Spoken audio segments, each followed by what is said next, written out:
বা জন্মকুণ্ডলিতে রবি গ্রহ মেষ রাশিতে 10 ডিগ্রিতে বসে আছে, বা রবি গ্রহ 2, 6, 10, 11 কানেক্টিভিটিতে বসে আছে, তবুও কিন্তু রেজাল্ট পাচ্ছেন না। আপনার যে পরিমাণে মান সম্মান পাওয়া উচিত বা চাকরি ক্ষেত্রে যে পরিমাণে আপনার পদমর্যাদা হওয়া উচিত, সেটা কিন্তু কোনোভাবেই পাচ্ছেন না।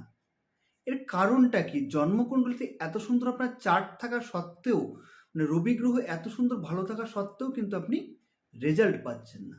তাহলে কোথায় দেখতে হবে? আপনার বাড়ির পূর্ব দিক। অর্থাৎ পূর্ব দিক যদি ডিস্টার্ব থাকে, তাহলে জন্মকুণ্ডলিতে রবি গ্রহ ভালো থেকেও কিন্তু আপনি রেজাল্ট পাবেন না। টয়লেট থাকতে পারে, বা পূর্ব দিকে ওয়ালে টোটালটা আপনি ইয়েলো কালার করে রেখে দিয়েছেন বা হলুদ কালার করে রেখে দিয়েছেন, তাহলে কিন্তু এই সমস্যা বাড়তেই থাকবে।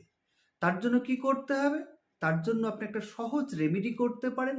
সূর্যদেবের ছবি, ইন্টারনেটে যাবেন,